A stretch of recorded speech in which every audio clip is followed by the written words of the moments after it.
नमस्कार, एक बार फिर से बहुत बहुत स्वागत है परिपूर्णता क्लासेस के एक और शानदार नई कक्षा में। हम हिंदी साहित्य के अंतर्गत भक्ति काल पढ़ रहे थे। यानी कि हिंदी साहित्य में हम प्रमुख रूप से वीर गाथा काल पढ़ा, यानी कि आदिकाल पढ़ा, और आदिकाल के बाद में भक्ति काल, जो हिंदी साहित्य का एक स्वर्ण काल माना जाता है। और इसके अंतर्गत हमने प्रमुख रूप से पिछली कक्षा के एंड में संत जो साहित्य था, यानी कि आपके निर्गुण भक्ति में जो ज्ञानेश्वरी शाखा है, यानी कि जिसे संत काव्य के नाम से जानते हैं, वो पढ़ रहे थे। और उसमें स्टार्ट किया था कि कौन कौन से प्रमुख रूप से आपके रहने वाले हैं, जो आपके रचनाकार हैं या फिर कवि हैं या साहित्यकार हैं। तो इसी धारा में आगे स्टार्ट करते हैं। इस पूरी कक्षा में हम पढ़ेंगे काव्य धारा की अपने कबीरदास जी से अपने प्रारंभ करेंगे, और जितने भी ज्ञानेश्वरी शाखा के प्रमुख रूप से काव्य धारा में जितने भी प्रमुख रूप से रहे हैं उनके बारे में बात करेंगे। तो चलिए, सबसे पहले कबीरदास जी के बारे में बात करते हैं। कबीरदास जी निर्गुण जो आपकी शाखा में ज्ञान से शाखा हैं, उनके आपके मुख्य धारा, या फिर जो जब भी हम निर्गुण भक्ति में ज्ञानेश्वरी शाखा की बात करते हैं तो कबीरदास जी का नाम अग्रश्री देखने को मिलता है। इनके जन्म की बात करें तो इनका जन्म 1398 ईस्वी में हुआ था, और विक्रम संवत की बात करें तो ज्येष्ठ पूर्णिमा के 1455 विक्रम संवत को हुआ था, सोमवार का आपके दिन था। इस जन्म के संबंध में एक पद देखने को मिलता है अपन को, वो है 1455 साल गए, 1455 साल गए, चंद्रवार इक ठाठ थे, जेठ सुदी बरसायत को पूर्णमासी तिथि प्रकट भय। यानी कि 1455 साल गए, 1400 तो क्या है, 55 साल गए, यानी कि 1400 विक्रम संवत 1455। चंद्रवार, चंद्रवार यानी चंद्र को किसके माथे पे सवार होता है, भगवान शिव के, यानी कि सोमवार, क्या था, सोमवार का दिन था। जेठ सुदी बरसायत को, यानी कि कौन सा महीना है, जेठ का महीना है। पूर्णमासी, तिथि क्या है, पूर्णिमा है। तो विक्रम संवत 1455, ज्येष्ठ का महीना, पूर्णिमा, और वार है सोमवार। आगे बढ़ते हैं। जन्म स्थान के बारे में बात करें तो काशी, वाराणसी, बनारस प्रमुख रूप से आपको देखने को मिलेंगे। काशी, वाराणसी और बनारस। एक किंवदंती के अनुसार बात करें तो जन्म एक विधवा ब्राह्मणी के गर्भ से हुआ था। एक विधवा ब्राह्मणी के गर्भ से जन्म हुआ। इसके कारण क्या हुआ कि लोक लज्जा के कारण जन्म देकर काशी के लहरतारा नामक एक तालाब था जिसका नाम था लहरतारा। एक विधवा ब्राह्मणी ने लोक लज्जा के कारण तालाब के किनारे पर यहां पर क्या किया, छोड़ दिया गया। ठीक है। बाद में इस एक जुला दंपति थी जिसमें नीरू व नीमा के द्वारा पालन पोषण किया गया। किसके द्वारा, नीरू और नीमो के द्वारा, इनके द्वारा जो जुला दंपति थी, इनके द्वारा संत कबीर जी का पालन पोषण किया गया। मृत्यु काल के बारे में बात करें तो 518 ईस्वी, या फिर विक्रम संवत के बारे में बात करें तो 1575। विक्रम संवत याद रखते हैं अपन तो स्टार्ट कब, सॉरी, तो इनका जन्म कब हुआ, जन्म हुआ अपने 1455, और मृत्यु के बारे में बात करें तो वह है 1575। मृत्यु स्थान कौन सा है, मगर। इनके मृत्यु काल में मृत्यु स्थान के संबंध में एक पद है जो प्रमाणित है। संवत 1575 कियो मगरा गो गोन, माघ सुदी एकादशी रलियो पौन से पौन।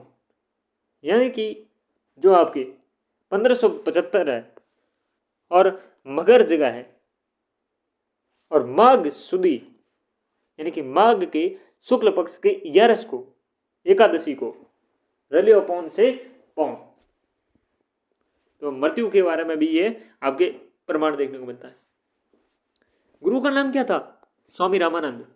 कौन थे, मुसलमान अनुयायी के अनुसार इनके गुरु शेख तकी थे, लेकिन स्वामी रामानंद प्रमुख रूप से देखने को मिलते हैं, और शेख तकी मुसलमानों के अनुसार है, ये भी याद रखना है। पिता का नाम क्या था, नीरू। माता का नाम क्या था, नीमा। एक दंपति, जुल्हा दंपति, नीरुनीमा। पत्नी का नाम क्या था? लोई। क्या नाम था? लोई। पुत्र और पुत्री का नाम क्या था? पुत्र था बड़ा कमाल और पुत्री थी बड़ी कमाली।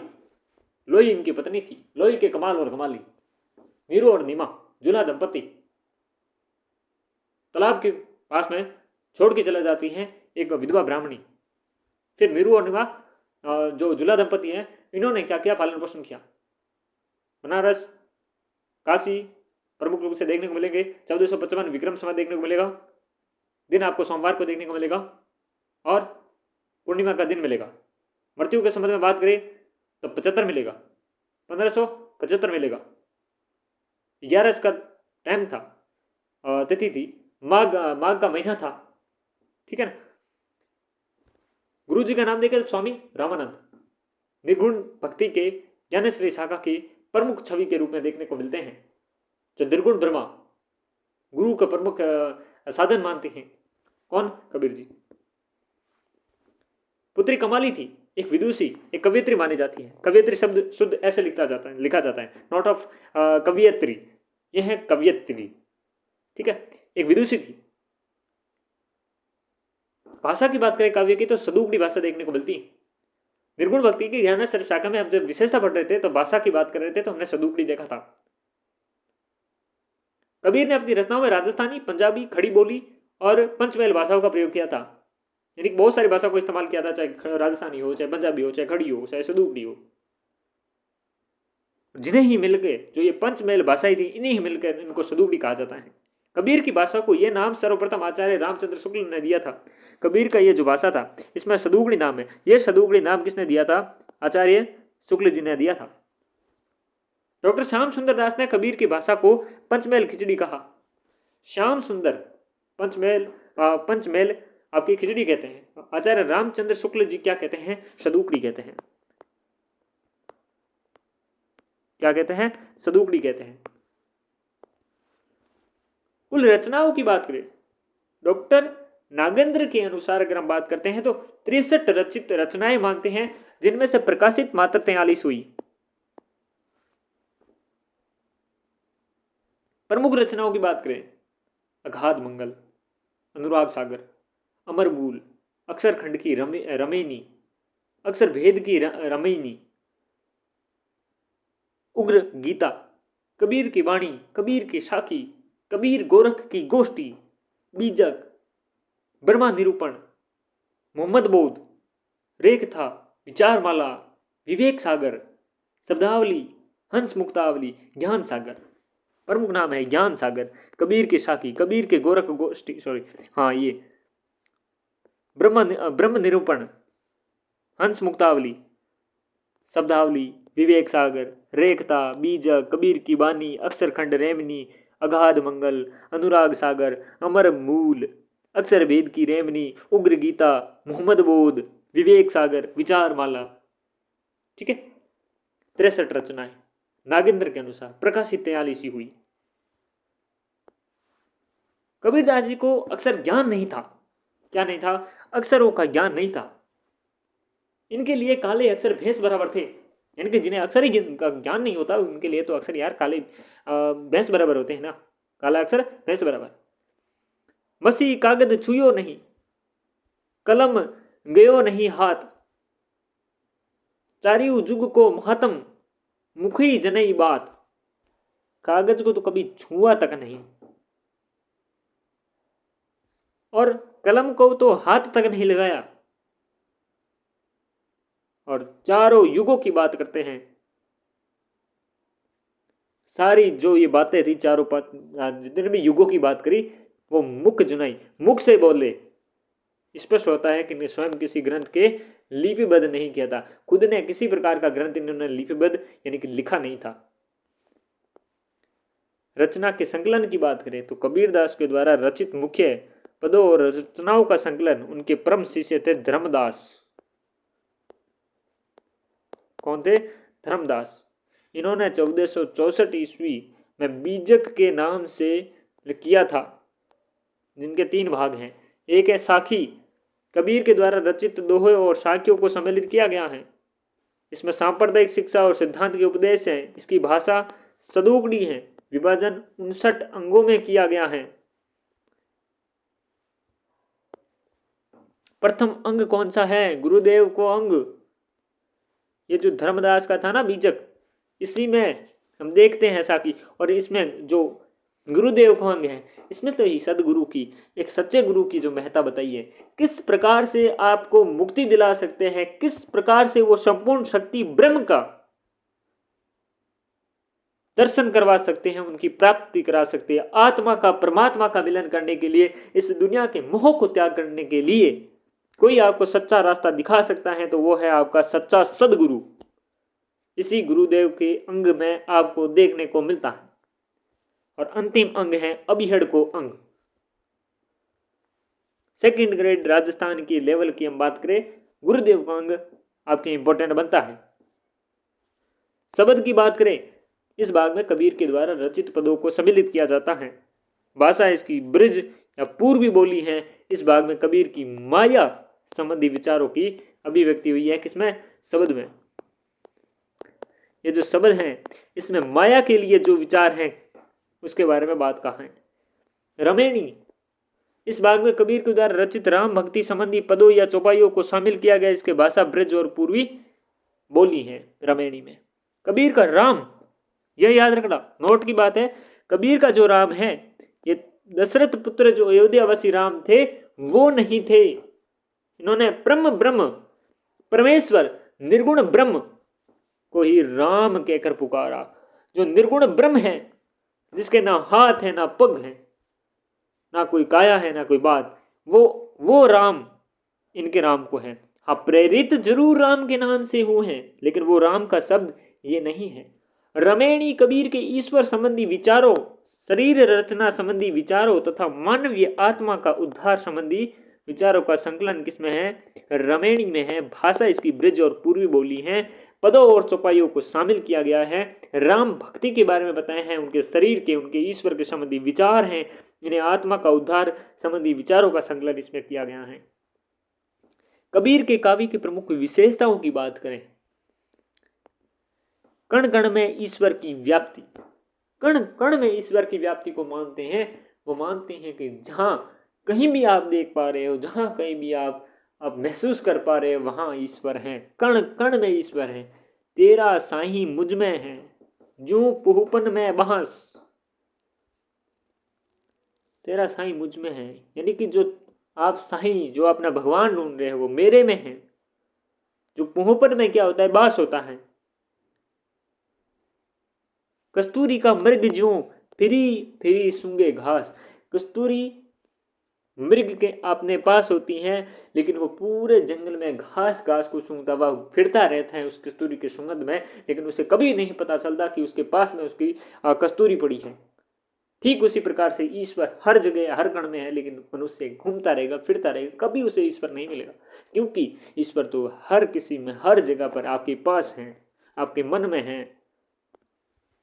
विरह की व्याकुलता देखने को मिलती है हमें। हम पढ़ रहे हैं क्या विशेषता? सबसे पहली बात कि ये कण कण में ईश्वर मानते हैं। दूसरी बात, ये विरह की व्याकुलता देखते हैं। आखड़ियां झाई पड़ी, पंत निहारी निहारी, निहारी निहारी पुनरुक्ति अलंकार।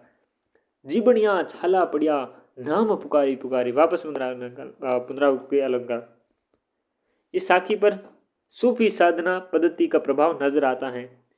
क्यों पड़ा है? क्योंकि देखिएगा, आंखड़ियां में झाई पड़ी, यानी जो आपके आंखों के नीचे जो आपके क्या कहते हैं, इसे ब्लैक हेड्स कहते हैं, क्या कहते हैं, वो पड़ जाते हैं। जैसे कि क्यों?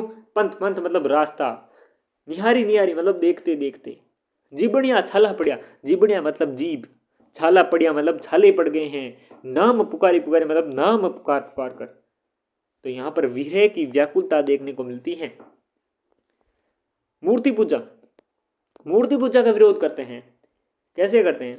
ये कहते हैं कि पहन पूजे हरि मिले तो मैं पूजू पहाड़, ताते यह चाकी भली पीस खाए संसार। यानी कि ये कहते हैं जो आपके सगुण, जो हम मूर्तियां वगैरह देखते हैं, जो ये उन्हें आडंबर मांगते हैं, कि कहते हैं कि अगर मूर्ति में भगवान होते अगर उस पत्थर में ही भगवान है तो मैं ये पत्थर क्या, इस पत्थर को पूजने से अगर मुझे भगवान मिलता है छोटे से पत्थर को, तो मैं पहाड़ पूज दूं जाकर। इससे अच्छा तो चाकी है, जो आपके आटा पीसने की होती हैं वो चाकी चाकी है, पीस खाए संसार। कम से कम उससे आटा पीस कर, गेहूं पीस कर जो आटा निकलता है उससे खाकर संसार भरपूरा खा सकता है। चौथी बात विशेषता देखिए कि ये धार्मिक आडंबरों का विरोध करते हैं। कंकर पत्थर जोड़ के मस्जिद लई चिनाए, ता चढ़ मुल्ला बांक दे, क्या बहरा हुआ खुदा है। यहाँ पर इन्होंने किसी धर्म के आडंबर, किसी भी धर्म को बख्शा नहीं है। पहले यहाँ पर हम कह सकते हैं हिंदू धर्म के जो क्रिया है, प्रक्रिया है, जो भी अपने आस्था की बातें हैं उस पर चोट करी। फिर ये करते हैं मुस्लिम धर्म में है उन पर जो चीज़ें हुई हैं उन पर, कि कंकर पत्थर जोड़कर, ये आपने पत्थर है कंकर है इनको जोड़कर मस्जिद तो चिनाई, मस्जिद बना ली, चिनाई मतलब ता चढ़ मुल्ला बांक दे, यानी कि जो वहाँ पर उनका जो वो होता है नमाज पढ़ने वाला, या फिर जो अल्लाह को याद करते हैं, वो नमाज अलग चीज़ है। हाँ, वो जो बांक लगाई जाती है, आवाज़ देखते हैं हम शायद 4 या 5 बार मुस्लिम लगाते हैं। तो कहते हैं वो इतनी जोर से आवाज़ लगा रहे हैं वहाँ पर, क्या आपका अल्लाह बहरा है, आपका जो खुदा है वो बहरा है, सुन नहीं पा रहा है क्या। तो इस प्रकार से धार्मिक आडंबरों का विरोध करते हैं, मूर्ति पूजा का विरोध करते हैं, विरह की व्याकुलता देखने को मिलती है, कण कण में ईश्वर की व्याप्ति के बारे में बात करते हैं। पांचवी बात, आत्मा और परमात्मा का एकतव्य प्रतिपादन करते हैं ये। जल में कुंभ, कुंभ में जल है, बाहर भीतर है पानी, फूटा कुंभ जल जल ही समाना, तत कहो यह ज्ञानी।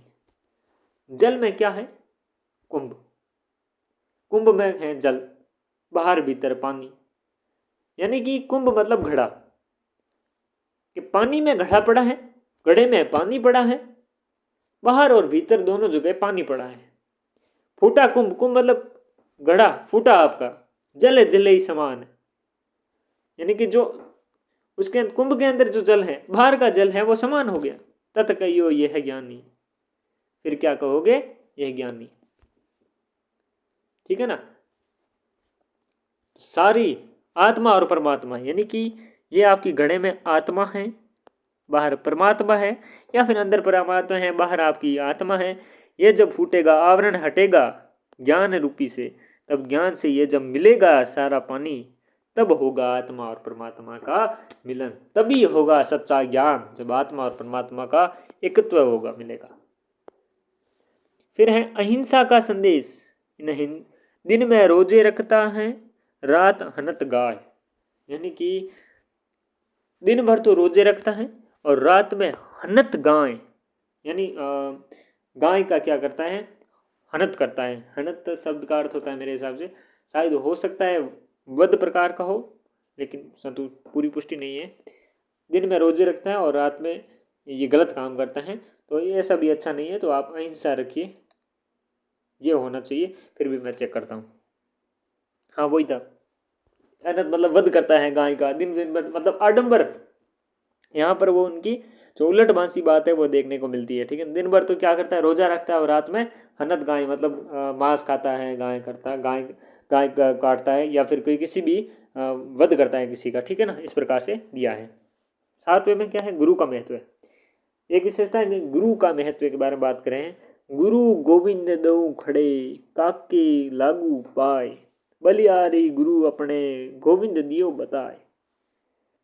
इसने देखिएगा, गुरु गोविंद दहु खड़े, यानी कि मेरे गुरु गोविंद खड़े हैं, उनके मैं उनको सत्य प्रणाम करता हूँ, उनके चरणों में वंदन करता हूँ। बलियारे गुरु आपने, गुरु दियो बताए, यानी कि गुरु ही सच्चा मार्ग बता सकता है, और गुरु ने ही मुझे इस परमात्मा के लिए किस प्रकार से अपना आत्मा का परमात्मा का मिलन कैसे हो सकता है, उन्होंने ही सच्चा मार्ग को दिखाने का काम करा है, और एक सच्चा गुरु ही ये काम कर सकता है। तो सच्चे गुरु की तलाश आपको रखनी है, और सच्चा गुरु मिलेगा तभी आप उस निर्गुण ब्रह्म को प्राप्त कर पाओगे। ये गुरु का महत्व देखने को मिलता है। आठवें में नारी की निंदा करते हैं, नारी की झाई परत, अंधा हो भुजंग, कबीरा तिनकी कौन गति, नित नारी के संग। यहाँ पर नारी की आपके यहाँ पर ये नारी शब्द एक माया की तरह है। जो आज स्त्री है, मतलब जो महिला थे, एक महिला के विरोधी नहीं मान सकते। नारी की झाई पर, झाई मतलब क्या होता है, परछाई, परछाई भी अगर पड़ती है तो अंधा होत भुजंग, भुजंग मतलब सांप, सांप भी क्या होता है, अंधा हो जाता है। कबीरा तिन की कौन गति, गति मतलब आपकी क्या गलती है, तिन मतलब मनुष्य की, मनुष्य की तो क्या गलती है, नित नारी के संग, वो तो हमेशा, नित मतलब हमेशा नारी के संग यानी पास में ही रहता है। तो यहाँ पर ये आपके नाथपंथियों की तरह, सिद्धियों की तरह ये नारी को माया के रूप में देखा गया है और माया के बारे में बात कर रहे हैं कि माया से तो, माया की तो परछाई पड़ने से भी, जिस प्रकार से नारी की झाई मतलब नारी की जो परछाई है वो पड़ने से भुजंग, भुजंग मतलब सांप भी अंधा हो जाता है। तो कबीर कहते हैं तो तिन कोई गति नहीं, मतलब आपकी कोई दोष नहीं है, आप तो नारी के साथ आप रहते रहे, मतलब 24 घंटा रहते हो, इस प्रकार से बात करी है कि माया के संग रहने पर माया में पड़ जाते हो तो आपका दोष नहीं है।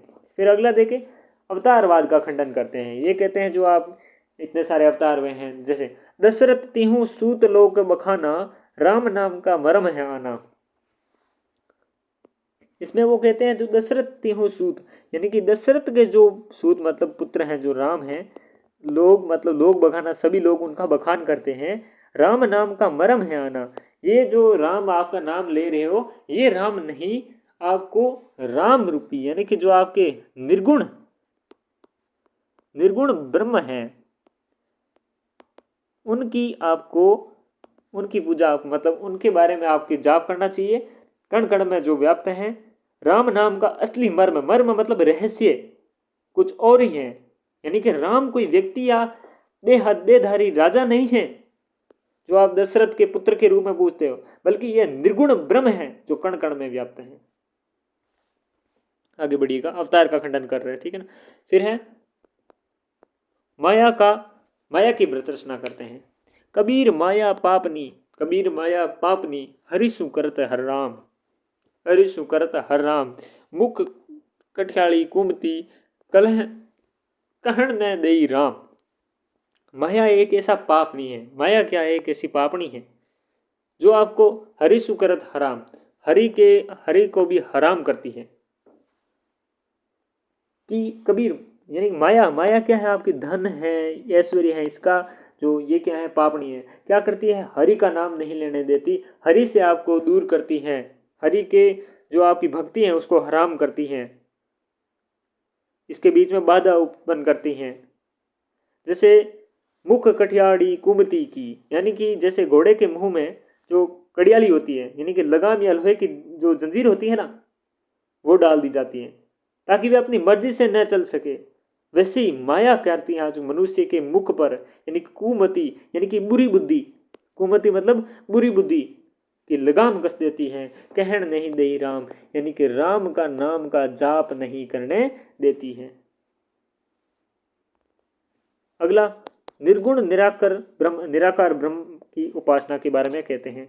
जाके मुंह है माथा नहीं, नहीं रूप कुरूप, पुहुप बासते पात्रा, ऐसा तत्व अनूप। जैसे जाके मुंह यानी कि जिनके कोई मुंह है, ना कोई माथा है, और नहीं कोई कुरूप रूप, ना वो सुंदर है ना वो आपके कुरूप हैं। पुहुप बासते पात्रा, ऐसा तत्व अनूप। यहाँ पर पुहुप मतलब आपके जो पुष्प है, फूल है, और वास का अर्थ है सुगंध, ठीक है ना। कबीर कहते हैं कि फूल की खुशबू से भी अधिक सूक्ष्म पतला है, फूल में खुशबू होती है पर दिखती नहीं, वैसे ही संसार के कण कण में है, यानी कि पूप में, यानी कि फूल के जो बांस है, बांस मतलब सुगंध है, उससे भी पतले हैं।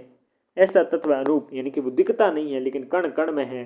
अनूप मतलब बेजोड़, अतुल्य, जिसकी तुलना नहीं की जा सकती, ऐसी चीज है वो। यानी कि निर्गुण निराकार ब्रह्म की उपासना के बारे में बात करते हैं।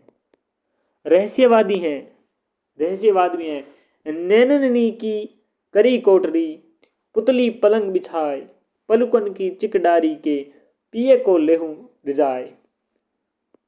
यानी कि नैनन की करी कोटरी, इसमें क्या अर्थ है, कबीर कहते हैं अपनी आंखों को एक सुंदर कमरा यानी कोठरी बना लिया है और पुतली पलंग बिछाए, यानी कि आंखों की जो पुतली है उसे मैंने प्रियतम के लिए कोमल पलंग बना लिया है। नैनन करी कोठरी, नैनन की तो मैंने क्या कर लिया, एक सुंदर कमरा बना लिया है, और पुतली है जो नैन की पुतली है उन्हें पलंग बिछा लिया है।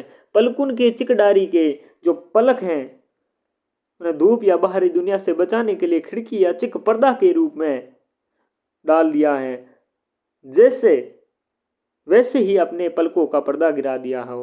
ठीक है ना। पिए को रिजाए, पिए को रिजाए, ऐसा करके मैंने अपने प्रियतम राम सत्य या परमात्मा को अपने भीतर ही कैद कर लिया है, उन्हें रिजा लिया है। रहस्यवाद, रहस्यतात्मकता यहाँ पर देखने को मिलती है। 13वें में देखिए, पुस्तक के ज्ञान का परिहास ज्ञान है। पोथी पढ़ पढ़ जग मुआ, पंडित भयाने कोई, अक्के आखर प्रेम का पंडित सो पंडित हो। पोथी पढ़ पढ़ के आप पंडित, पोथियां पढ़ पढ़ कर कोई पंडित यानी विद्वान नहीं हुआ। ठीक है ना। एक आखर, आखर मतलब प्रेम का, जो परमात्मा के जो ब्रह्म का जो प्रेम का है आखर है वो पढ़ेगा, वही क्या होगा, पंडित होगा, वही विद्वान होगा। पुस्तक के ज्ञान का प्रयास किया है और प्रेम के आखर का वर्णन किया है। अगला, अगला देखिएगा, विशेषता देखे तो ब्रह्म की सौंदर्य की भावना, ब्रह्म की सौंदर्य भावना। लाली मेरे लाल की जित देखूं तित लाल, लाली देखन में गई मैं भी हो गई लाल। क्या बात है। जो सौंदर्यता ब्रह्म की देखने को मिलती है इस पूरी अपने साखी में, इसमें कहते हैं लाली मेरे लाल की, यानी कि जैसे कि आपके लाल का अर्थ है परमात्मा या प्रियतम, लाली का अर्थ है कि महिमा, तेज या दिव्य प्रकाश है। कबीर कहते हैं कि हर तरफ मेरे ईश्वर का नूर है, यानी कि प्रकाश फैला हुआ है। मैं जहां भी नजर डालता हूं मुझे सत्य वही ईश्वर दिखाई देता है, यानी कि कण कण का वास। जित देखो तित लाल, यानी कि जहां, लाल मतलब अपने परमात्मा को संबोधित करके कह रहे हैं, जहां पर भी देखता हूं मेरे लाल यानी मेरे परमात्मा दिखते हैं मुझे। लाली देखने में गई, लाली देखने में गई मतलब जब मैं ईश्वर की महिमा को खोजने या देखने बाहर निकला तो अहंकार के साथ ही मैं उसे देखूंगा। मैं भी हो गई लाल, यानी कि जो मैं था, जो दिव्य प्रकाश में समाकार मेरा आत्म अस्तित्व यानी कि मैं मतलब अहंकार खत्म हो गया। मैं स्वयं ही वही लाल यानी परमात्मा की रूप हो गया। जैसे नमक की पुतली समुद्र की गहराई में नापते जाए तो वह खुद समुद्र बन जाती है, वैसे तो ब्रह्म के सौंदर्य भावना देखने को मिलती है। फिर बौद्धों के महायान का प्रभाव, क्षणिकवाद आपको देखने को मिलता है। पानी केरा बुदबुदा, असमानस की जात, देखत ही छिप जाएगा ज्यों तारा प्रभात। क्या बात कही है देखिएगा। इसमें मानव के शरीर के बारे में बात करिए, देखिएगा क्षणिकवाद यानी कि कितना क्षणिक है उसके बारे में बात करते हुए कहे हैं। पानी केरा बुदबुदा, पानी जैसे कि कितना सुंदर, कैसे बुलबुला कितना अच्छा होता है लेकिन वो क्षणिक होता है, वैसे मानव का शरीर कितना अच्छा गोल मटोल होता है लेकिन अस्तित्व में बहुत कम समय के लिए होता है। असमानस की जात यानी कि मानव का जीवन और उसका अहंकार भी वैसे ही क्षणिक है, अस्थिर है। देखत ही छिप जाएगा, देखत ही छिप जाएगा मतलब जैसे ही हवा का एक झोंका आता है, कोई हलचल होती है तो बुलबुला फूट जाता है, वैसे मृत्यु किसी भी क्षण जीवन को समाप्त कर जाएगी। जो तारा प्रभात, यानी कि जैसे ही सुबह होती है, तारे कितने भी अच्छे होते हैं लेकिन प्रभात होने पर वो गायब हो जाते हैं। क्षणिकवाद के लिए बारे में बात करते हैं। फिर 16, ठीक है, सदाचार की शिक्षा देते हैं। बड़ा भैया तो क्या भैया, जैसे पेड़ खजूर, पंछी को छाया नहीं, फल लगे अति दूर।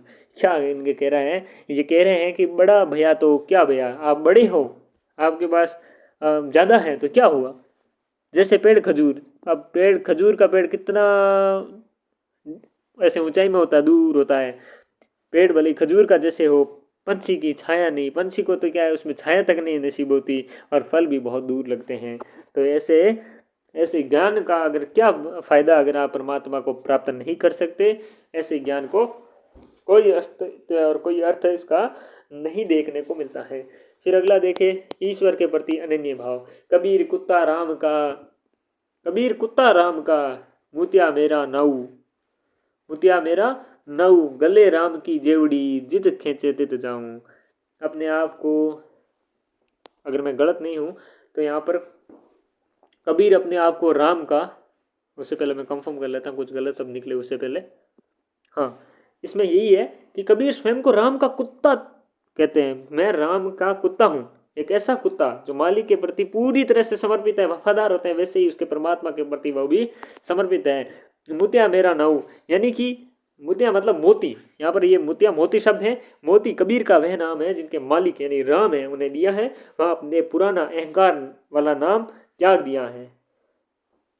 गले की जेवरी, गले राम की जेवड़ी, यानी कि जेवरी का अर्थ है यहाँ पर रस्सी, और कबीर कहते हैं मेरे गले में राम नाम की उनकी इच्छा की रस्सी बंधी हुई है। खींचे जित खींचे तित जाऊं, यानी कि जब मेरा अपना कोई संतत अस्तित्व नहीं है, कोई इच्छा नहीं है, जिधर मेरा मालिक यानी परमात्मा मुझे ले जाना चाहता है, मैं खुशी खुशी वहां चला जाऊंगा। आगे देखें 18वां, रूपात्मक प्रतीकों का प्रयोग। ईश्वर के प्रति अनन्य भाव देख लिया हमने, रूपात्मक प्रतीकों का भाव भी प्रयोग दे गए। कहेरी नलिनी तू कुमिलानी, तेरे ही नाल सरोवर पानी, यानी कि यहाँ पर प्रतीक के रूप में हम देखने को मिलता है। इसके अर्थ की अगर हम बात करें तो देखिएगा, कबीर कहते हैं हे कमिलिनी यानी आत्मा, कमिलिनी यहाँ पर क्या है, नलिनी, ठीक है ना, यहाँ क्या है, कमलिनी कुमिलानी, और ठीक है, कमलिनी का मतलब होता है आत्मा, मुरझाई मतलब परेशान है। तेरी डंडी नाल तो साक्षात सरोवर के पानी में डूबी है, पानी ही तेरा जीवन है, पानी में ही तेरा आधार है। गहरा संदेश दिया इसमें, यानी कि देखिए रूपात्मक प्रतीक के रूप में यूज किया है। कबीर कह रहे हैं कि जो मनुष्य तेरी आत्मा उस परमात्मा का ही अंश है, तो उसी आनंद के सागर में स्थित है, फिर तू सांसारिक दुखों से क्यों मुरझा रहा है, तू अपने स्रोत यानी कि परमात्मा को क्यों भूल गया है। इस प्रकार से ये रूपात्मक प्रतीक के रूप में इस्तेमाल किया है शब्दों को, और इस प्रकार की विशेषताएं प्रमुख रूप से कबीर की रही हैं। मुख्य विशेष बातें तथ्य देखते हैं। रामचंद्र शुक्ल जी के अनुसार कबीर और अन्य निर्गुणपंथी संतों के द्वारा अंत साधना में रागात्मक भक्ति और ज्ञान का योग हुआ है, पर कर्म की दिशा में वही रही जो नाथपंथियों को यहाँ थी, यानी कि कर्म में देखे नाथपंथी थे, बाकी राधात्मक भक्ति और ज्ञान का योग तो हुआ है। आचार्य हजारी प्रसाद द्विवेदी जी कहते हैं ऐसे थे कबीर, सिर से पैर तक मस्त मौला, आदत से अकड़, स्वभाव से फकड़, दिल से तर, दिमाग से दुरुस्त, भक्तों के लिए निरह और देशदारी के लिए प्रचंड थे। कौन, कबीर। कौन कहते हैं, हजारी प्रसाद द्विवेदी। आचार्य हजारी प्रसाद द्विवेदी ने कबीर को वाणी का डिक्टेक्टर यानी कि भाषा का तानाशाह कहकर पुकारा है। रहस्यवाद, आचार्य रामचंद्र शुक्ल के अनुसार साधना के क्षेत्र में जो ब्रह्म है, साहित्य के क्षेत्र में वही रहस्यवाद है। कबीर सिकंदर लोदी के समकालीन माने जाते हैं। ऐसा माना जाता है कि सिकंदर लोदी के द्वारा अनेक यातनाएं दी गई थी। जो सिकंदर लोदी था, इस सिकंदर लोदी ने कबीर जी को अनेक यातनाएं दी थी। रहस्यवाद की बात करें तो शुक्ल के अनुसार जो साधना के क्षेत्र में जो ब्रह्म है, यही साहित्य के क्षेत्र में रहस्यवाद है। और आचार्य प्रसाद द्विवेदी जी ने कहा वाणी का डिक्टेक्टर।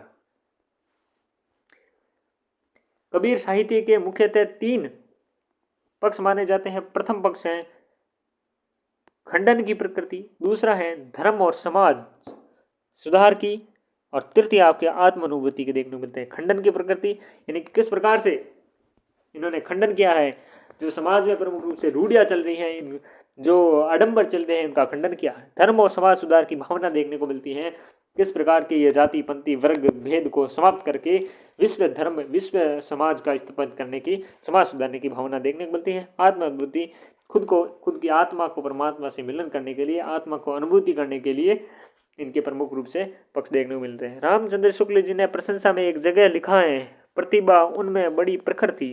किसने कहा है, रामचंद्र शुक्ल जी ने कहा है कि प्रतिभा उनमें बड़ी प्रखर थी। किसके लिए कहा, कबीर जी के लिए कहा। आगे बढ़िए।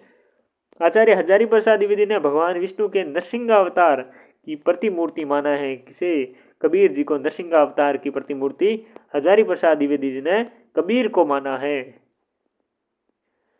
गुरु ग्रंथ साहिब में संकलित कबीर की साखियों को सलाकू या श्लोक कहा गया है। 227 पद हैं, 17 राग हैं, 237 श्लोक हैं।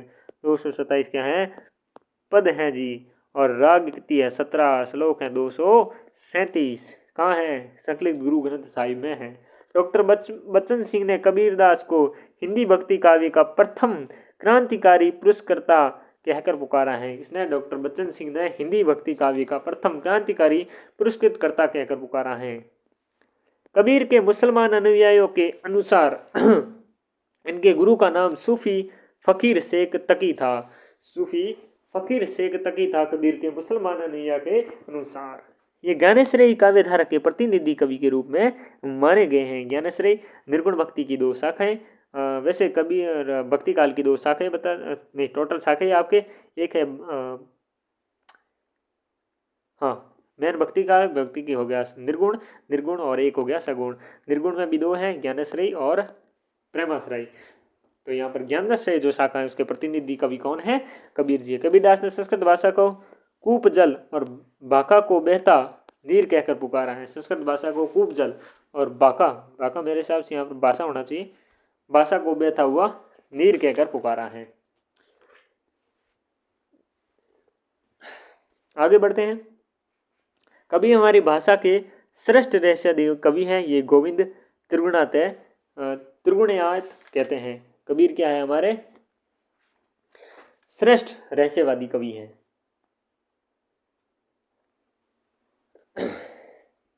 आगे हम बात करें भाषा की दृष्टि से कबीर सच्चे लोकनायक हैं। ये वासुदेव सिंह कहते हैं। वासुदेव सिंह जी क्या कहते हैं कि भाषा की दृष्टि से कबीर सच्चे लोकनायक हैं। कबीर का अखड़पन उनके विनय की सुरक्षित रखता है। ये सरनाम सिंह कहते हैं कि कबीर का जो अखड़पन है उनका सुरक्षित रखता है। भाषा की दृष्टि से कबीर सच्चे लोकनायक है वासुदेव सिंह। कबीर हमारी भाषा के श्रेष्ठ रहस्यवादी कवि हैं। ये गोविंद त्रिगुणायत। कबीर ने अपने रहस्यवाद में अद्वैतवाद और सूफी मत की गंगा जमुना एक साथ बहा दी है। अद्वैतवाद और सूफी मत की गंगा जमुना एक साथ बहा दी है, राम कुमार वर्मा ने कहा।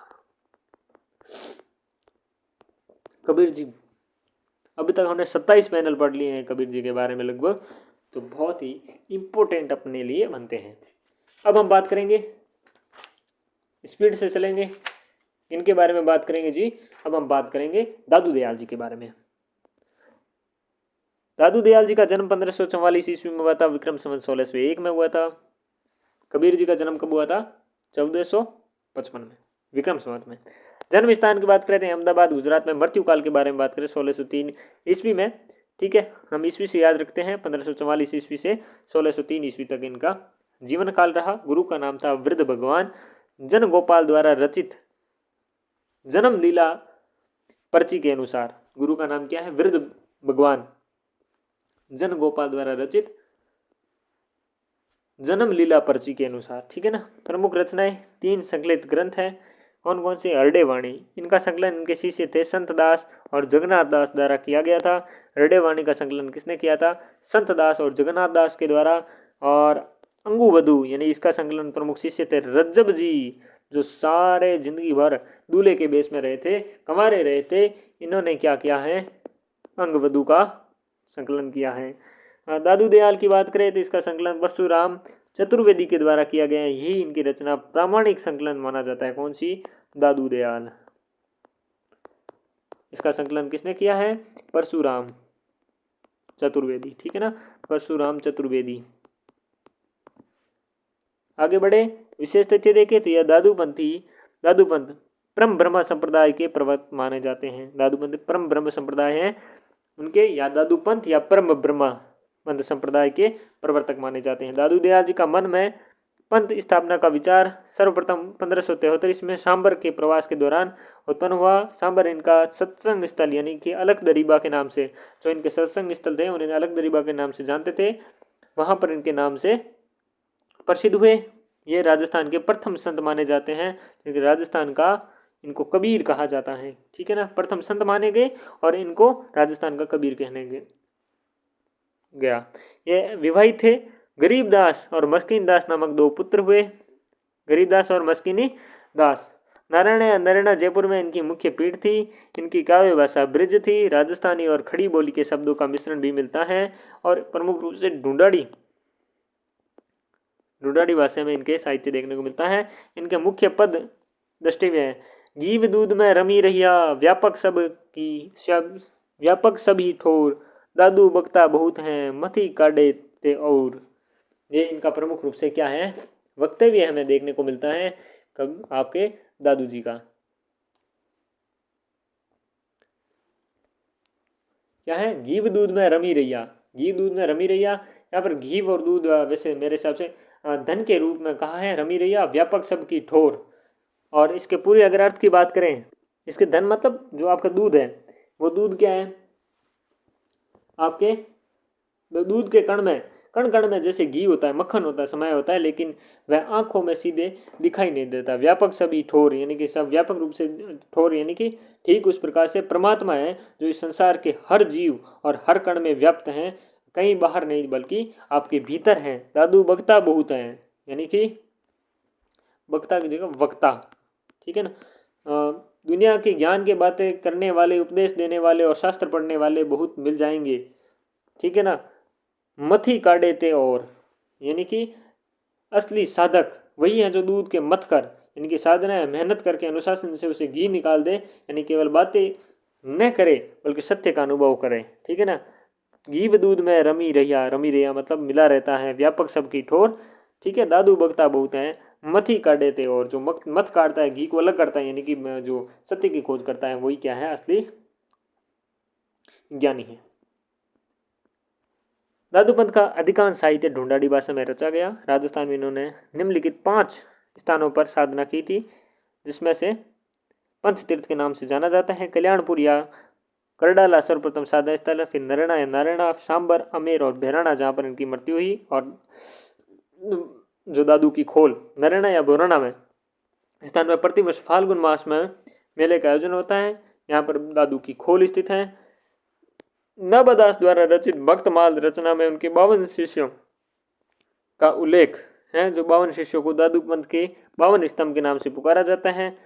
सुधाकर द्विवेदी के अनुसार दादू दयाल कबीर के पुत्र कमाल के शिष्य माने जाते हैं। कबीर के पुत्र कमाल, आपको पता है कमाल और कमाली पुत्र और पुत्री थे, ये कमाल के शिष्य माने जाते हैं सुधाकर द्विवेदी के अनुसार।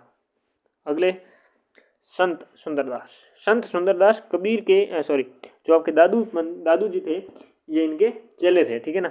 संत सुंदरदास दादू दयाल के चेले थे, ठीक है ना। जन्म काल की बात करें तो 1596 ईस्वी में देखने को मिलता है, और जन्म स्थान दौसा राजस्थान में है। मृत्यु 1689 में है, और गुरु का नाम है दादू दयाल। ये मात्र 6 वर्ष की आयु में ही दादू के शिष्य बन गए थे। पिता का नाम परमानंद खंडेलवाल था, जाति इनकी खंडेलवाल बनिया था। प्रमुख रचनाएं देखें तो ज्ञान समुद्र और सुंदर विलास। नाम इनका क्या है, सुंदरदास, तो ज्ञान समुद्र एक तो ये हो गई ज्ञान समुद्र, और एक तो हो गया सुंदर विलास, सुंदर विलास, ठीक है। 6 वर्ष की आयु में क्या हो गए थे, शिष्य हो गए थे परमानंद खंडेलवाल। ये कहाँ के थे, ये प्रमुख रूप से दौसा के थे। कहाँ के थे, दौसा के थे, राजस्थान से थे, ठीक है ना। इनके द्वारा रचित 42 ग्रंथों में उनके प्रयुक्त दोनों ग्रंथ अत्यधिक प्रसिद्ध है। कौन कौन से, सुंदर विलास और ज्ञान समुद्र। इनकी रचनाओं का एक संकलन पुरोहित हरिनारायण शर्मा के द्वारा सुंदर ग्रंथावली के नाम से भी किया गया था, जो 2 भाग में है। किसके द्वारा, हरिनारायण शर्मा के द्वारा सुंदर ग्रंथावली के नाम से किया गया है संकलन, और जो 2 भाग में क्या है, विभक्त है। विशेष तथ्य देखे, सुंदर संत कवियों में सर्वाधिक शिक्षित संत माने गए हैं। ये श्रृंगार रस के घोर विरोधी कवि हैं। श्रृंगार रस है, इस श्रृंगार रस के घोर विरोधी कौन है, सुंदर, कौन है, सुंदरदास जी हैं। नाम सुंदर है इनका, लेकिन ये श्रृंगार रस के घोर विरोधी हैं। इन्होंने अपनी रचनाओं को परिष्कृत ब्रज भाषा का प्रयोग किया है। कौन सी भाषा, परिष्कृत ब्रज भाषा का प्रयोग किया है। इन्होंने 1625 ईस्वी में क्या किया है, फतेहपुर सीकरी में प्रवेश किया था। यहाँ पर एक गुफा में 12 वर्ष के लिए योग साधना की थी 1625 ईस्वी में, और मृत्यु हुई थी सांगानेर जयपुर में हुई थी, ठीक है ना। आगे बढ़ते हैं। अगला हम बात करते हैं संत मलूक दास जी के।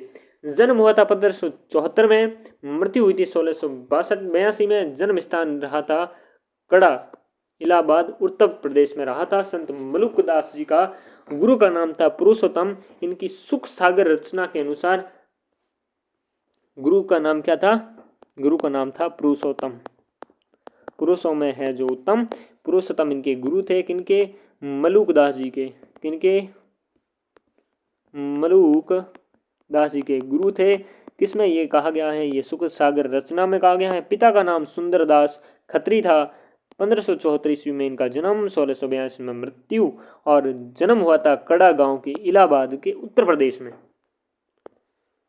आगे बात करें मलुकदास की प्रमुख रचनाओं की तो देखिएगा ज्ञान बोध। ज्ञान करोगे बोध से रतन खान मिलेगा, भक्त बछावली, क्या है? भक्त बछावली, रतन जैसे भक्त हैं इनके, भक्ति बड़ी विवेक, ज्ञान परोची, ज्ञान परोची और बारखड़ी, ज्ञान परोची तब होगी आएगी तुमको बारखड़ी, ध्रुव चरित्र ब्रजलाली, ध्रुव तुम्हारा चरित्र है ब्रज लीला, और राम अवतार लीला, ब्रज लीला राम अवतार लीला ध्रुव चरित्र है, ज्ञान परोची जब होगी आएगी बारखड़ी, भक्त बछावली भक्ति विवेक, ज्ञान बोध है रत्न खान, विभव विभूति सुख सागर स्फुट पद हैं। इन सभी ग्रंथों का विषय अनुसार विभाजन 4 प्रकार से किया जाता है: योग, ज्ञान, निर्गुण भक्ति, वैराग्य आदि गहन विषयों का विवेचन। ज्ञान बोध, ज्ञान पिरोची, विभव विभूति, रत्न खान। मलुकदास की प्रमुख रचना में योग, ज्ञान, निर्गुण भक्ति और वैराग्य आदि की गहन की विवेचन किया गया है। किनमें? ज्ञान बोध, ज्ञान पिरोची, विभव विभूति और विभव विभूति और रत्न खान में किया गया है। ये थे मलुक खान, और इनके बारे में देखे मलुकदास, माफ कीजिएगा खान बोल दिया, माफी चाहूंगा। हाँ, यहाँ पर देखिए कथानकों के आधार पर दार्शनिक विचारों की अभिव्यक्ति भक्ति विवेक की वह सुख सागर में, कथानकों के आधार पर दार्शनिक विचारों की अभिव्यक्ति और भक्ति विवेक व सुख सागर में इनके दार्शनिक विचारों की अभिव्यक्ति होती है भक्ति विवेक की और सुख सागर में। अवतारों और चरित्रों का वर्णन रामावतार लीला, ब्रज लीला और ध्रुव चरित्र में मिलता है। अवतार और चरित्र का वर्णन मिलता है। उपदेशनात्मक प्रवृत्ति आपके भक्त विछावली, बाराखड़ी, स्फुट पदों में मिलता है उपदेश प्रवृत्ति। आगे देखें, ज्ञान बोध की सबसे महत्वपूर्ण रचना है ज्ञान बोध मलुकदास। सुंदरदास के बारे में बात करें तो सुंदर विलास और ज्ञान, और एक कौन सी रचना थी? ज्ञान समुद्र, ठीक है ना। इनके बारे में देखें, निर्गुण ब्रह्म की अंत साधना की बात करते हैं। भक्ति, ज्ञान, वैराग्य, निर्वृत्ति, प्रवृत्ति आदि के 5 खंडों का वर्णन किया गया है। भक्ति, ज्ञान, वैराग्य, निर्वृत्ति और प्रवृत्ति आदि 5 खंडों में वर्णन किया गया है। किसका? किसमें? ज्ञान बोध में।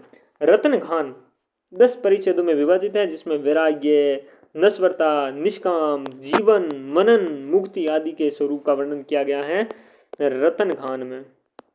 किसमें? रतन खान में। आगे देखते भक्ति विवेक रचना में काशी नृप की कथा, काशी नृप की कथा, पंडित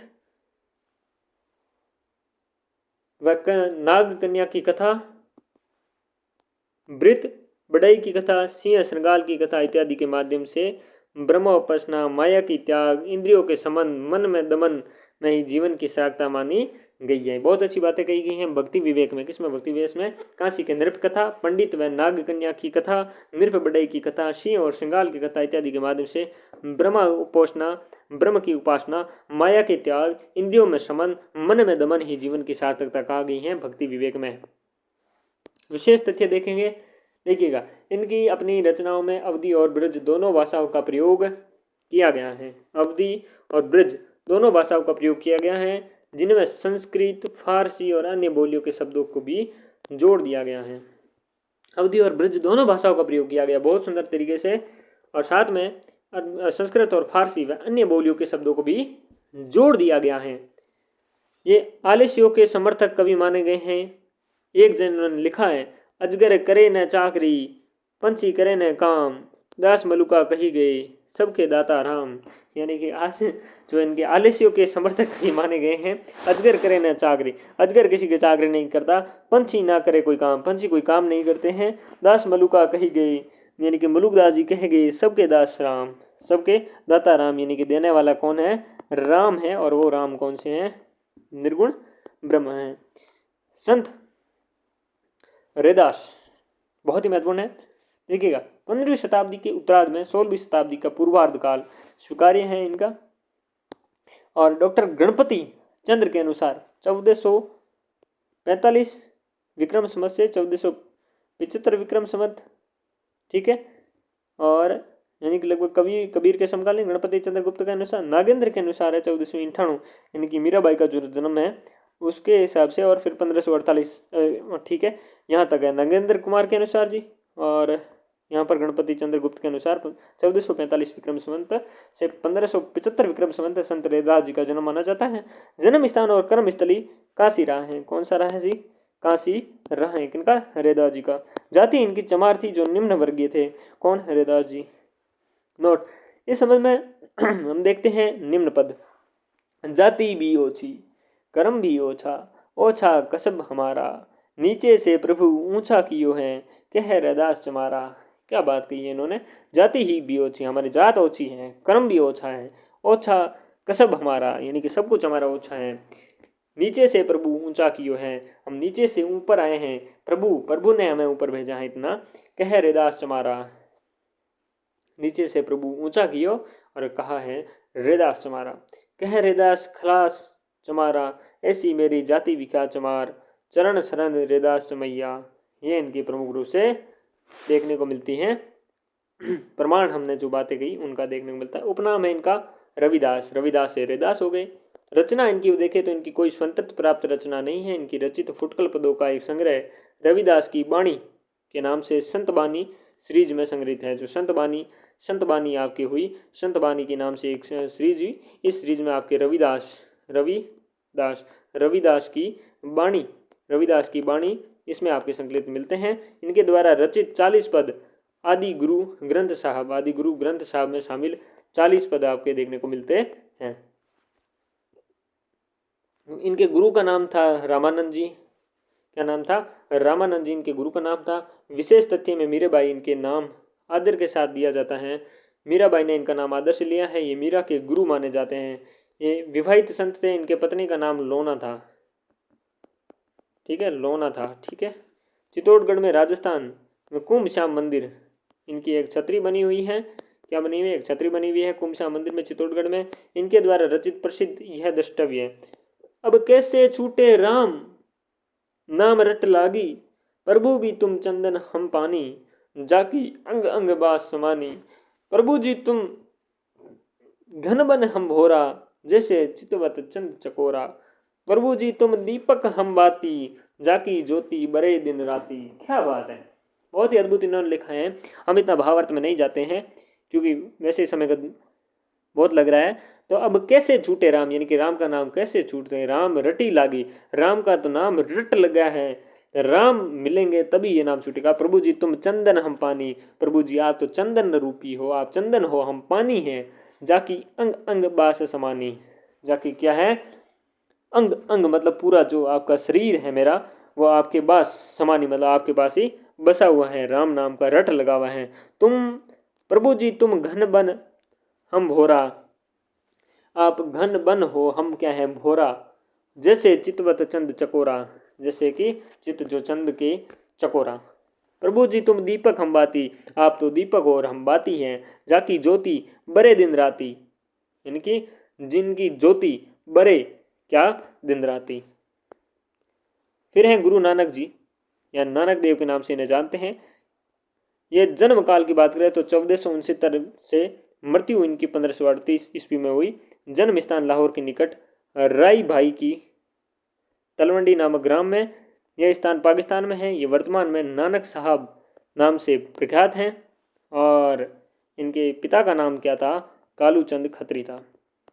कालूचंद खत्री था। ठीक है। लाहौर के निकट राई भाई के तलवंडी नामक ग्राम में हुआ। और ये स्थान पाकिस्तान में है। वर्तमान में ननकाना साहब नाम से प्रख्यात हैं। इनके पुत्रों के नाम बात करें तो श्रीचंद और लक्ष्मीचंद। क्यों पिता के नाम क्या है इनका? कालूचंद जी खत्री। और बेटों के नाम क्या हैं? श्रीचंद और लक्ष्मीचंद। इनके पुत्र भी श्रीचंद। उदासी संप्रदाय के स्थापना की गई थी। प्रमुख रचनाएं देखें तो जप्पू जी, असादीवार, रहीरास, सोहिला और नसीहतनामा सोहिला, असादीवार, नसीहतनामा, रहीरास, जप्पू जी, सोहिला। विशेष तथ्य देखें तो जप्पू जी नानक दर्शन का सार तत्व माना जाता है। नानक जी की काव्य भाषा के रूप में देखो, जप्पू जी क्या है? नानक दर्शन का सार तत्व है। नानक जी की काव्य भाषा में 3 रूप माने गए हैं: हिंदी, पंजाबी, फारसी बहुल। जो पंजाबी हैं और हिंदी है। नसीहतनामा देखें तो भाषा की खड़ी बोली का रूप व्यक्त हुआ है, परंतु इनका अधिकांश साहित्य पंजाबी में है। इनके रचित पदों में गुरु ग्रंथ साहब के महला नामक प्रकरण में शामिल किया गया है। इनके द्वारा रचित जो पद हैं गुरु ग्रंथ साहब के महला नामक प्रकरण में शामिल हैं। संत हरिदास की बात करेंगे। डीडवाना जिला नागौर में हुए थे। ये निर्गुण भक्ति के प्रमुख रहे कवि। 1455 में जन्म हुआ, मृत्यु 1546 ईस्वी में हुई। गुरु का नाम था सर्वप्रथम। ये दादू पंथ प्रागदास के शिष्य थे और 1499 में फिर ये दादू के, फिर कबीर के पंथ के, फिर गोरख पंथ के दीक्षित हुए। अंततः इनका नाम निराला पंथ चलाया। अंत में इन्होंने अपना कौन सा निराला पंथ, निराला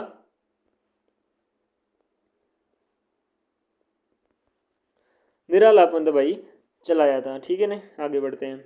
प्रमुख रचनाएं देखे, अष्टपदी जोग ग्रंथ, ब्रह्म स्तुति, हंस प्रबोध ग्रंथ, नीरपंख मूल ग्रंथ, पूजा जोग ग्रंथ, समाधि जोग ग्रंथ, संग्राम पूजा जोग, समाधि जोग, निरपक्ष मूल, हंस प्रबोध, ब्रह्म स्तुति। ठीक है ना, ब्रह्म स्तुति और अष्टपदी योग ग्रंथ इनके प्रमुख ग्रंथ थे। विशेष तथ्य देखे तो ये निरंजनी संप्रदाय के प्रवर्तक देखने को मिलते हैं। निराला पंथ चलाया और निरंजनी संप्रदाय के प्रवर्तक माने जाते। निरंजनी संप्रदाय इस संप्रदाय का मूल स्रोत नाथ मत है। साधना क्षेत्र इनके संप्रदाय को नाथ मत और संत मत की मध्य कड़ी माना जाता है। एक प्राचीन धर्म संप्रदाय है। आचार्य सिद्धि मोहन सेन द्वारा रचित मिडिवल मिस्टिसिज्म रचना के अनुसार सर्वप्रथम इस मत का प्रचार उड़ीसा में प्रारंभ हुआ था। दादूपंथी राघवदास द्वारा रचित भक्तमाल के अनुसार निरंजनी संप्रदाय के प्रवर्तक जगन माने जाते हैं। कौन माने जाते हैं? जगन माने जाते हैं। ठीक है, किसके अनुसार? दादूपंथी राघवदास थे, उनके भक्तमाल था, उनके अनुसार निरंजनी संप्रदाय के प्रवर्तक जगन माने जाते हैं। डीडवन नागौर में इस संप्रदाय की प्रमुख पीठ स्थापित है। किसकी? निरंजन की। अब बोलिए, जम्बेश्वर जम्बोजी जम्बनाथ बहुत ही अच्छे, बहुत ही शानदार आपके संत हुए, बहुत ही अच्छे कवि हुए, जिनमें भी इनका नाम ले बहुत सर्वश्रेष्ठ हैं। जम्बेश्वर भगवान के नाम से प्रख्यात विख्यात हैं। ये प्रकृति के अद्भुत प्रेम में रमे हमारे जम्बेश्वर भगवान। इनके जन्म की बात करें तो 1451 ईस्वी में पिपासर के नागौर में हुआ था। मृत्यु काल या समाधि 1523 ईस्वी में। समाधि स्थल तालवा बीकानेर मुक्ति धाम मुकाम में है। रचना इनकी कोई रचना उपलब्ध नहीं है, कुछ स्फुट पद प्राप्त हो जाते हैं। यथा गगन हमारा बाजा बाजे, मटर फल हाथी, संशय का बल गुरुमुख तोड़ा, 5 पुरुष मेरे साथी, जुगती हमारी छत्र सिंहासन, महाशक्ति में बासे, जमनाथ वह पुरुष विलक्षण, जिन मंदिर रचा आकाशे। विशेष तथ्य देखें तो विष्णुइया आपके संप्रदाय के प्रवर्तक माने जाते हैं। इन्होंने 4 प्रमुख शिष्य माने जाते हैं। हावली पावजी, लोहा पागल, दत्तनाथ और मालदेव इनके शिष्य माने गए हैं। जनश्रुति के अनुसार 34 वर्ष की अवस्था में अपने मुख से एक भी शब्द उच्चरित नहीं किया गया था। सिद्ध प्राप्त हो जाने के बाद मुनिभद्र जम ऋषि नाम से विख्यात हुए। मुनिभद्र जम ऋषि के नाम से विख्यात हुए। इनकी रचनाओं में ओंकार जप, निरंजन की उपासना, अजपा जप, गगन मंडल, पंचपुरुष, सतगुरु महिमा, जरा मरण से मुक्ति, अनन्य भक्ति इत्यादि का बार बार उल्लेख हुए हैं। अतएव ये नाथ मंत्र से विशेष प्रभावी नजर आते हैं। ठीक है ना। इनकी और रचनाएं भी हैं, जैसे कि अन्य आपके देखने को मिलता है जम सरिता, जम सागर। इनके शब्दवाणी 120 शब्द हैं, 29 इनके नियम हैं। वो तो सारी चीज़ें रह जाती हैं, लेकिन ये क्या करे, साहित्य, इनकी साहित्य की बातें देखने को मिलेगी। ओंकार जप किया, निरंजन की उपासना की, अजपा जप किया, गगन मंडल, पंचपुरुष, सतगुरु महिमा, जरा मरण से मुक्ति, अनन्य भक्ति इत्यादि बार बार उल्लेख किया है। चलिए, संत सिंगा देखिएगा, इनका जन्म 1519 में, जन्म स्थान गांव खजूर, रियासत बड़वानी MP में इनका जन्म हुआ था। मृत्यु 1559 में हो गई थी। प्रमुख रचनाएं देखें तो सिंगा जी का दृढ़ उपदेश, सिंगा जी की आत्मध्यान, सिंगा जी का दोष बोध, सिंगा जी का नरद, सिंगा जी का शरद, सिंगा जी की वाणी, सिंगा जी की वाणावली, सिंगा जी का 7 वार, सिंगा जी का 15 तिथि, सिंगा जी का 12मासी, सिंगा जी के भजन। क्या बात है। इनके रचित पदों की संख्या 800 है। वर्तमान में सभी उपलब्ध नहीं है। इनके काव्य एक छोटा संग्रह संत सिंगा जी के नाम से प्राप्त होता है। इनकी काव्य भाषा निमाड़ी मानी जाती है। महाराजा ब्रह्मगिर के शिष्य मंद रंगीन अपना आध्यात्मिक गुरु बनाया था। मंद रंगीन को, ठीक है ना। मंद रंगीर द्वारा गाए गए भजन निम्न पंक्तियों के संसार की निरस्ता को उनके हृदय में प्रत्यक्ष रूप से अंकित किया था।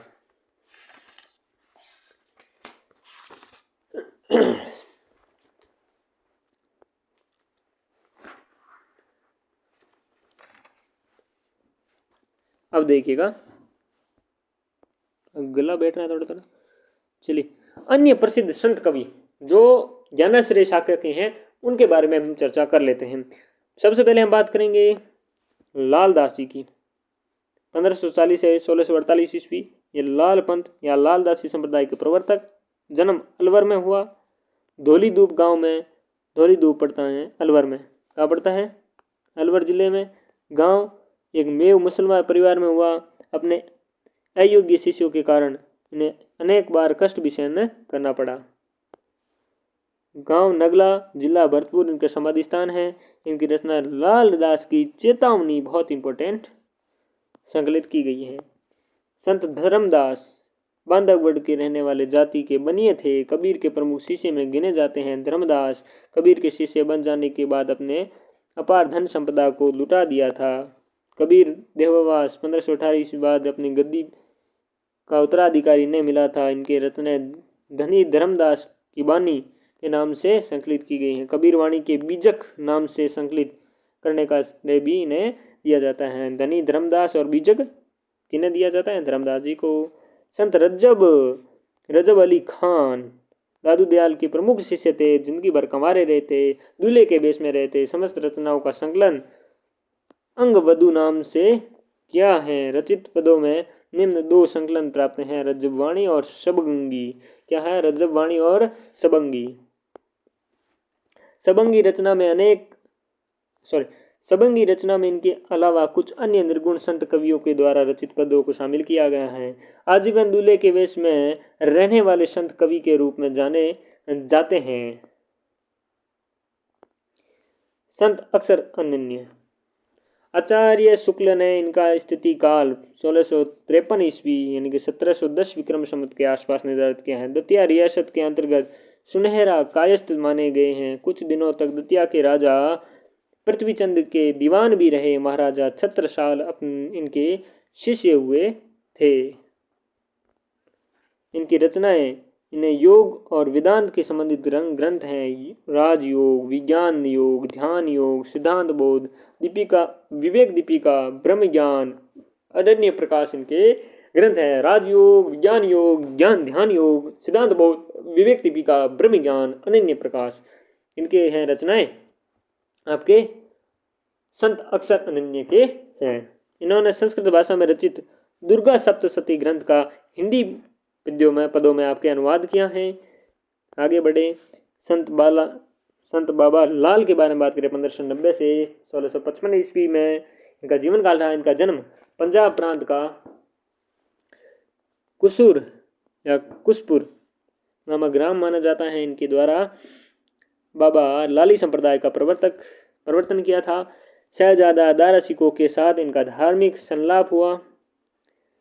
बाबा लाली संप्रदाय का प्रवर्तक इन्हें माना जाता है। पंजाब प्रांत के कुसूर या कुसुपुर नामक ग्राम में इनका जन्म हुआ था और दारा सिकोह के साथ इनका धार्मिक संलाप हुआ था। मात्र 8 वर्ष की छोटी सी उम्र में इन्होंने अपने प्रमुख धर्म ग्रंथों का अध्ययन कर लिया था। 10 वर्ष की अवस्था में वैराग्य होकर सत्य और सद्गुण की खोज निकल पड़े। चैतन्य बाबा और चैतन्य स्वामी ने इन्होंने दीक्षा ग्रहण करी थी। किसे? चैतन्य। ये चैतन्य आपके जो बंगाल के साइड थे वही। इनकी रचनाओं का कोई प्रमाणिक संकलन प्राप्त नहीं होता। इनकी संग्रह 2 पदों में मिलती हैं, असरारे मार्फत। बाबा लाल और दारा के वार्तालाप के संग्रहित किया गया है। बाबालाल और दारा के बारे में असरार मार्फत और नादिरुन्नी नाक यहाँ है इनके विचारों का संग्रहण किया गया। कुछ अन्य संत कवियों के रचनाएं हम देखें तो देखिएगा, गुरु गोविंद सिंह इनके चंडी रचित्र, गुरु अर्जुन देव ये गुरु ग्रंथ साहिब के संकलन करता थे। इनके 6,000 पद गुरु ग्रंथ साहिब में संकलित हैं। और सकू मनी, 52 आखिरी और 12 मासा इनकी प्रमुख अन्य रचनाएं देखने को मिलती हैं। 1563 से 1606 में इनका जन्म और जीवन काल रहा। संकलन 1661 में हुआ था इनका। और सहजोबाई और दयाबाई जो चरणदास की प्रमुख शिष्य थी दोनों, इनके देखे दया की दयाबोध, सहजों की सहज प्रकाश और मोहसिन फानी दविस्तान और चेतनदास प्रसंग पारिजात 1460 में पेशाची भाषा में रचित है। अनंतदास कबीर परिचय।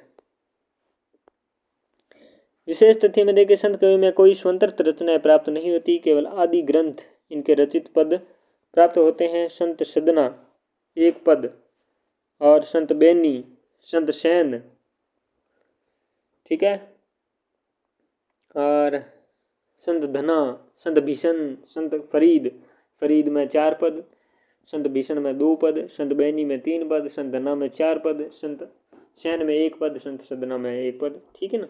इस प्रकार से ये अपने भक्ति काल का निर्गुण धारा की, निर्गुण में भी थेरी रखी, ज्ञानश्री मतलब संत काव्य, ठीक है ना, संत काव्य 1350 से 1650 के अंतर्गत चल रहा है। और अब अगला पढ़ेंगे हम प्रेमाश्रयी, सूफीवाद पढ़ेंगे, ठीक है ना, सूफी काव्य, उसके बारे में पढ़ेंगे। उसके बाद हम अगले बढ़ेंगे जब सगुण पे। और इस प्रकार हम भक्ति काल को कंप्लीट कर लेंगे। जैसे हमने वीर गाथा काल कंप्लीट किया, उससे पहले हमने जो वर्गीकरण था प्रमुख रूप से किसका, साहित्य का, वो कंप्लीट किया। मुझे लगता है आपको अच्छे से सारी चीज़ डिटेल से पढ़ने के बाद आनंद आया होगा। अब हम अगली क्लास में मिलेंगे बहुत जल्द भक्ति काल को अगली आपके प्रेमाश्रय शाखा के बारे में पढ़ने के लिए।